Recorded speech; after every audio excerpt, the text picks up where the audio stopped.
Chapter 18. War? Red War. Telling Umslopogaas to wait, I tumbled into my clothes and went off with him to Sir Henry's room, where the Zulu repeated his story word for word. It was a sight to watch Curtis' face as he heard it. "Great heavens!" he said, "here have I been sleeping away while Nyleptha was nearly murdered, and all through me, too. What a fiend that Sorais must be. It would have served her well if Umslopogaas had cut her down in the act." "Eh," said the Zulu. "Fear not, I should have slain her ere she struck. I was but waiting the moment." I said nothing, but I could not help thinking that many 1,000 doomed lives would have been saved if he had meted out to Sorais the fate she meant for her sister. And, as the issue proved, I was right. After he had told his tale, Umslopogaas went off unconcernedly to get his morning meal, and Sir Henry and I fell to talking. At first he was very bitter against Good, who, he said, was no longer to be trusted, having designedly allowed Sorais to escape by some secret stair when it was his duty to have handed her over to justice. Indeed, he spoke in the most unmeasured terms on the matter. I let him run on a while, reflecting to myself how easy we find it to be hard on the weaknesses of others, and how tender we are to our own. "Really, my dear fellow," I said at length, "one would never think, to hear you talk, that you were the man who had an interview with this same lady yesterday, and found it rather difficult to resist her fascinations, notwithstanding your ties to one of the loveliest and most loving women in the world. Now suppose it was Nyleptha who had tried to murder Sorais, and you had caught her, and she had pleaded with you, would you have been so very eager to hand her over to an open shame, and to death by fire? Just look at the matter through Good's eyeglass for a minute before you denounce an old friend as a scoundrel." He listened to this jobation submissively, and then frankly acknowledged that he had spoken hardly. It is one of the best points in Sir Henry's character that he is always ready to admit it when he is in the wrong. But, though I spoke up thus for Good, I was not blind to the fact that, however natural his behavior might be, it was obvious that he was being involved in a very awkward and disgraceful complication. A foul and wicked murder had been attempted, and he had let the murderess escape, and thereby, among other things, allowed her to gain a complete ascendancy over himself. In fact, he was in a fair way to become her tool, and no more dreadful fate can befall a man than to become the tool of an unscrupulous woman, or indeed of any woman. There is but one end to it: when he is broken, or has served her purpose, he is thrown away, turned out on the world to hunt for his lost self-respect.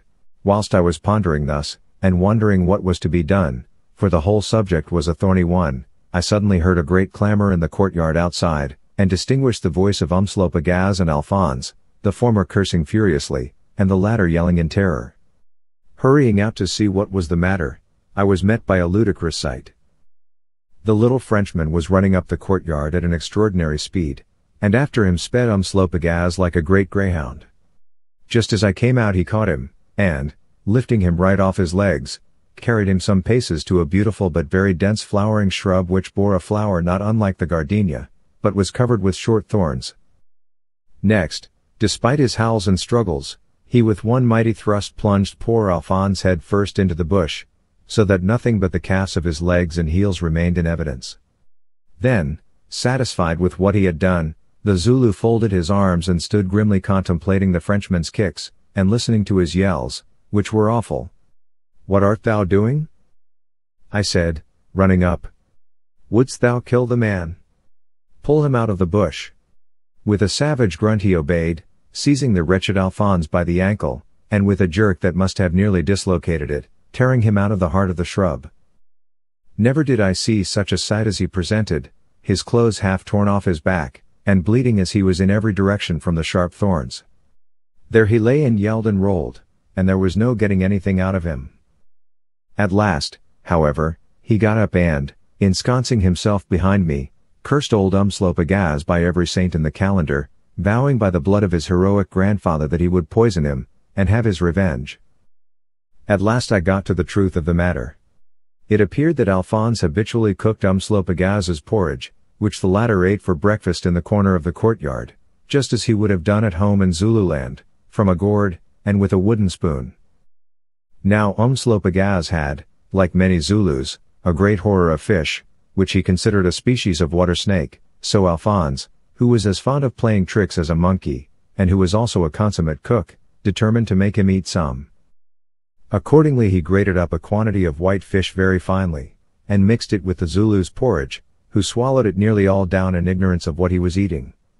But, unfortunately for Alphonse, he could not restrain his joy at this sight, and came capering and peering round, till at last Umslopogaas, who was very clever in his way, suspected something, and, after a careful examination of the remains of his porridge, discovered the buffalo heifer's trick, and, in revenge, served him as I have said. Indeed, the little man was fortunate not to get a broken neck for his pains, for, as one would have thought, he might have learnt from the episode of his display of axemanship that Le Monsieur Noir was an ill person to play practical jokes upon.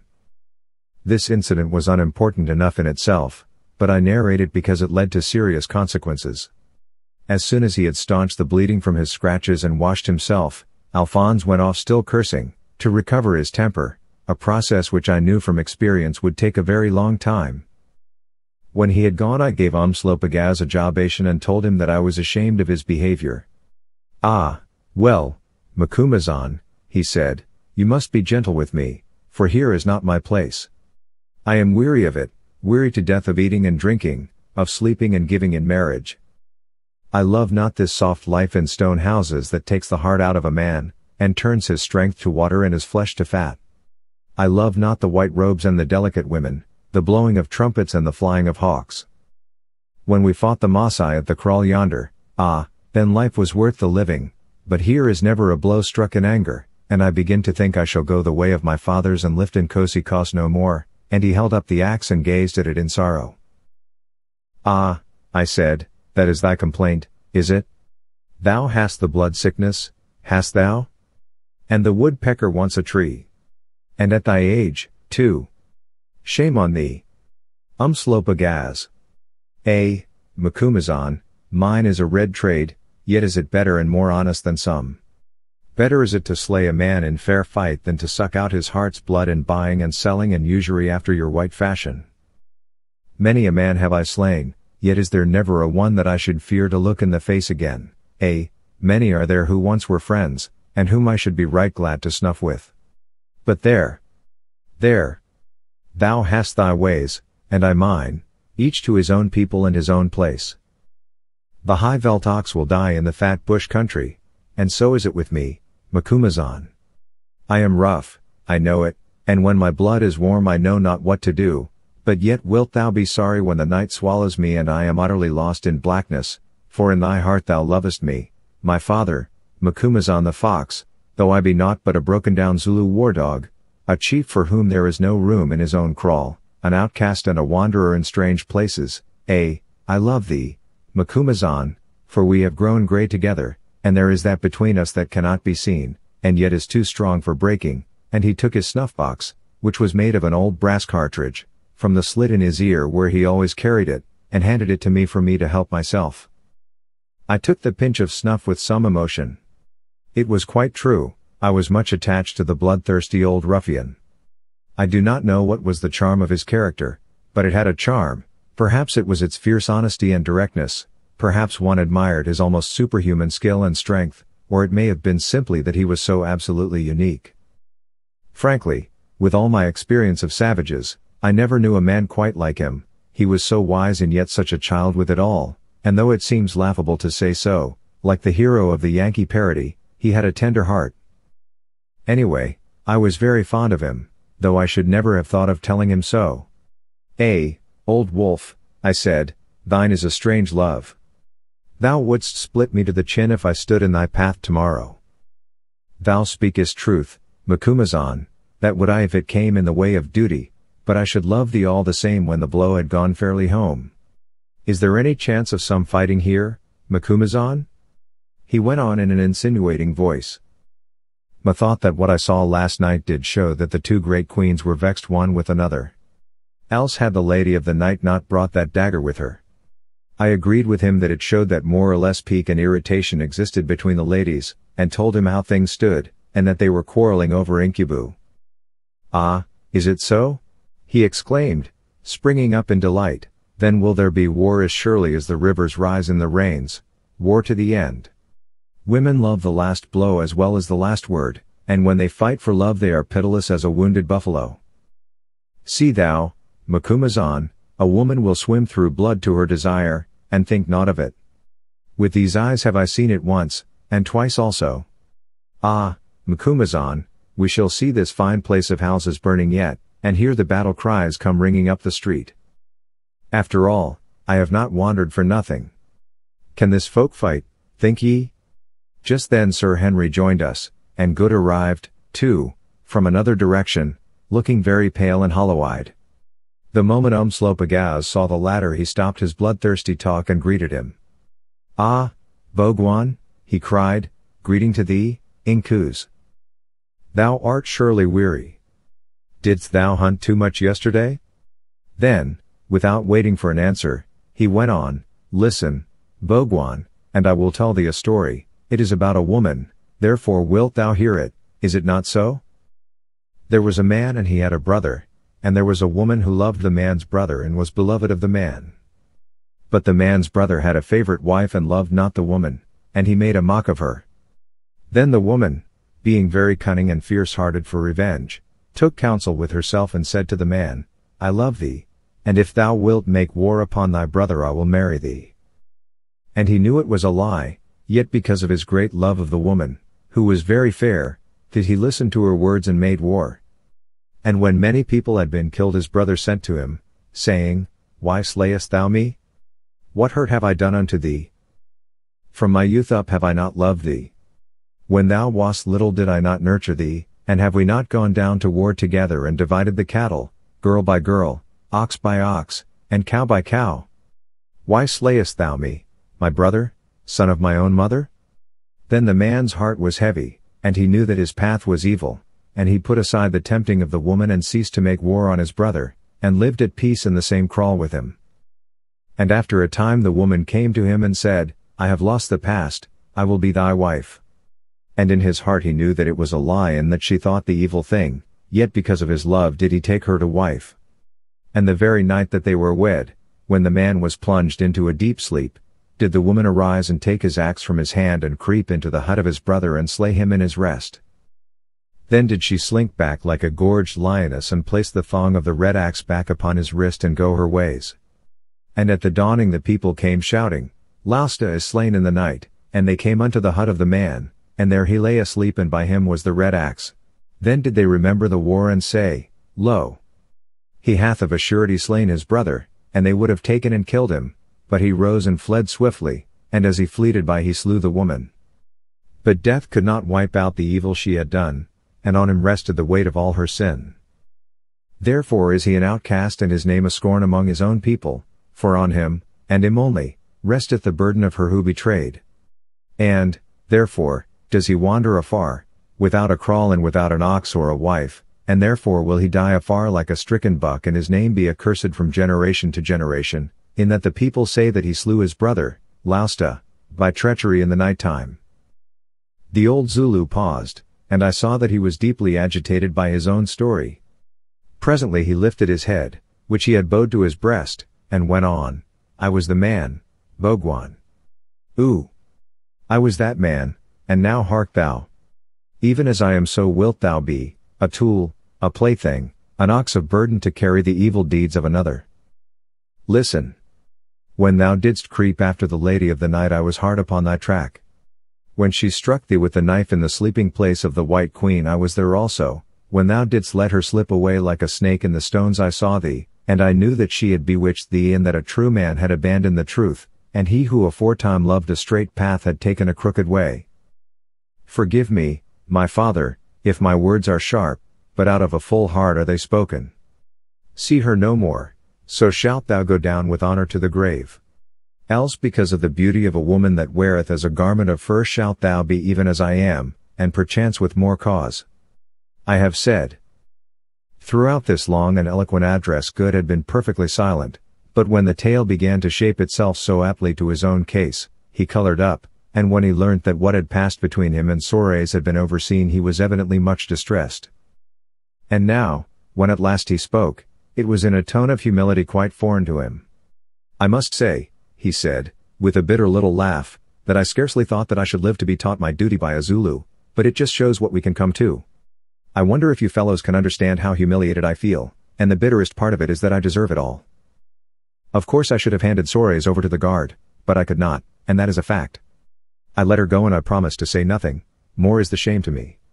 She told me that if I would side with her she would marry me and make me king of this country, but thank goodness I did find the heart to say that even to marry her I could not desert my friends.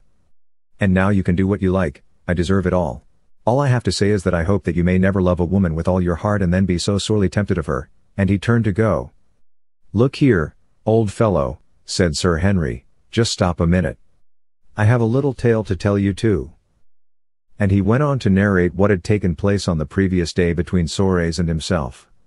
This was a finishing stroke to poor Good. It is not pleasant to any man to learn that he has been made a tool of, but when the circumstances are as peculiarly atrocious as in the present case, it is about as bitter a pill as anybody can be called on to swallow. Do you know, he said, I think that between you fellows have about worked a cure, and he turned and walked away, and I for one felt very sorry for him. Ah, if the moths would always carefully avoid the candle, how few burnt wings there would be. That day was a court day, when the Queen sat in the great hall and received petitions, discussed laws, money grants, and so forth, and thither we adjourned shortly afterwards. On our way we were joined by Good, who was looking exceedingly depressed. When we got into the hall Nyleptha was already on her throne and proceeding with business as usual, surrounded by counselors, courtiers, lawyers, priests, and an unusually strong guard. It was, however, easy to see from the air of excitement and expectation on the faces of everybody present that nobody was paying much attention to ordinary affairs, the fact being that the knowledge that civil war was imminent had now got abroad. We saluted Nyleptha and took our accustomed places, and for a little while things went on as usual, when suddenly the trumpets began to call outside the palace, and from the great crowd that was gathered there in anticipation of some unusual event there rose a roar of Sorais. Sorais. Then came the roll of many chariot wheels, and presently the great curtains at the end of the hall were drawn wide and through them entered the Lady of the Night herself. Nor did she come alone. Preceding her was Agon, the high priest, arrayed in his most gorgeous vestments, and on either side were other priests. The reason for their presence was obvious, coming with them it would have been sacrilege to attempt to detain her. Behind her were a number of the great lords, and behind them a small body of picked guards. A glance at Sorais herself was enough to show that her mission was of no peaceful kind, for in place of her gold-embroidered calf she wore a shining tunic formed of golden scales, and on her head a little golden helmet. In her hand, too, she bore a toy spear, beautifully made and fashioned of solid silver. Up the hall she came, looking like a lioness in her conscious pride and beauty, and as she came the spectators fell back bowing and made a path for her.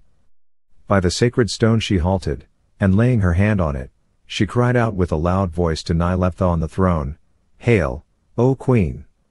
All hail, my royal sister! Answered Nyleptha. Draw thou near. Fear not, I give thee safe conduct. Sorais answered with a haughty look, and swept on up the hall till she stood right before the thrones. A boon, O Queen! She cried again. Speak on, my sister, what is there that I can give thee who hath half our kingdom? Thou canst tell me a true word, me and the people of Zu-Vendis.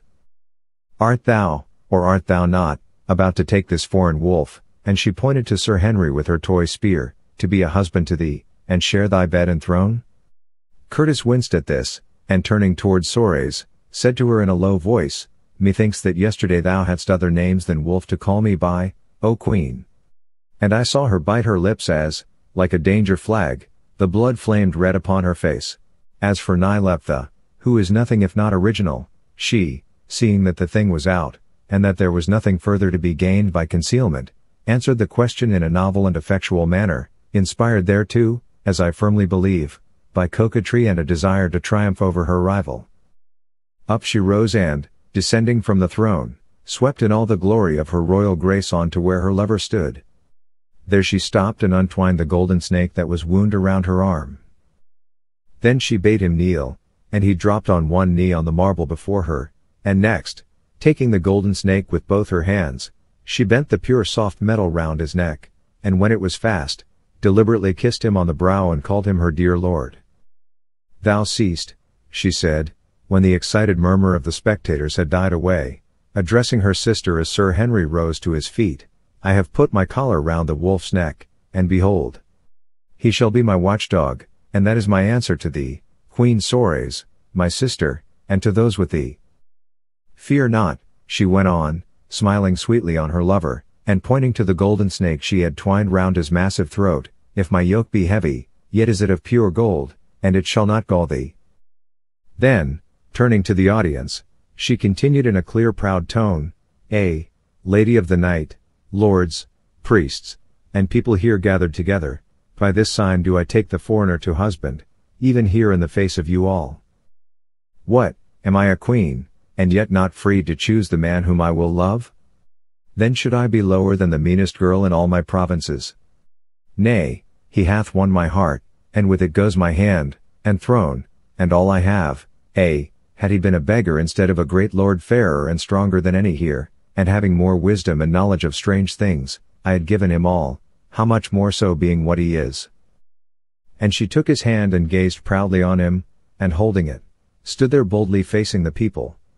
And such was her sweetness and the power and dignity of her person, and so beautiful she looked standing hand in hand there at her lover's side, so sure of him and of herself, and so ready to risk all things and endure all things for him, that most of those who saw the sight, which I am sure no one of them will ever forget, caught the fire from her eyes and the happy color from her blushing face, and cheered her like wild things. It was a bold stroke for her to make, and it appealed to the imagination, but human nature in Zu-Vendi's, as elsewhere, loves that which is bold and not afraid to break a rule, and is moreover peculiarly susceptible to appeals to its poetical side. And so the people cheered till the roof rang, but Sorais of the night stood there with downcast eyes, for she could not bear to see her sister's triumph, which robbed her of the man whom she had hoped to win, and in the awfulness of her jealous anger she trembled and turned white like an aspen in the wind. I think I have said somewhere of her that she reminded me of the sea on a calm day, having the same aspect of sleeping power about her. Well, it was all awake now, and like the face of the furious ocean it awed and yet fascinated me.